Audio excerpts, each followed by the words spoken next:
I feel the need to create. So I use different mediums from time to time. So I've got a marker on the one and watercolor pencils on this one, and on the bird that I done a few weeks ago, I've got a video on it too. What I am going to do a little watercolor pencil rose, and I'm going to start at the bottom and work my way up. But I just felt like blabbing at you a little bit. I've been on this self journey for 20 years plus, and one of the things that I've learned and the things that have changed through the past is how I look at rejection. If you're not careful, that was probably my first experience with hate. And I've once heard it said that when you hate, it's like taking poison expecting the other person to die. And you're really just killing yourself. And that's a good analogy. And the more I think about it, where I've come, if anything had happened any different, if some of the rejections hadn't happened, that kind of put me on a path of self-discovery and self-reflection and trying to figure it all out, I wouldn't be the same person. I wouldn't be who I am right now. And I am truly humbly grateful for that. Someone listening might say, grateful for the rejection. Well, that's nothing more than a poetic thing to say that makes you sound all holy and wise. But I'm telling you, I'm truly am grateful for every twist and every turn, every good time and every bad time that's made me who I am today. Another thing that I've learned is that it's about the journey.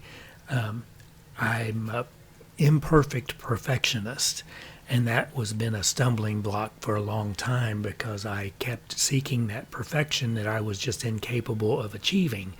But now I don't do that anymore. It's not about creating a masterpiece. It's about enjoying the journey and the experience of everything that I do with the works of my hands, whether it's my art or my music. And God knows that I'm not that talented when it comes to the singing and all, but I sure try, and I enjoy the moment and doing it and the experience of it, and that's what drives me.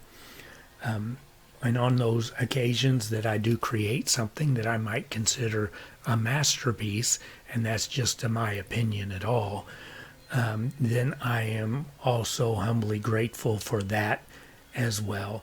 It's just a beautiful thing, and we live in a world that if we're not careful, everything gets soured with the rejection or interactions with man itself. But if we look beyond that and the beauty of the skies and the lush forest and the stuff that this world has to offer, that is not all seated in greed and the strangeness of man, we find something beautiful. And in the saying that as well, we can find something beautiful in the individual as long as we can pull them out from the group. And I know that's a little hard to explain, so I'm not even going to go into detail with that. But if anybody's listened to me a while, they know I'm thoroughly in love with the individual, but I find groups a little bit weird. So from art to journaling to my music to anything that I do, I've discovered that I'm not working for the end result. I'm working for the moment of experience in the process of doing what I love to do. All that just means so much more to me now than any end result.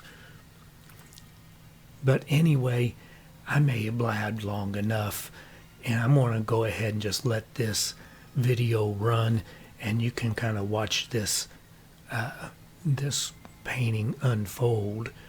Here in a few minutes I'll end up adding the water, and that'll be a real magical thing. I mean, it's really cool to watch the water take effect with these watercolor pencils.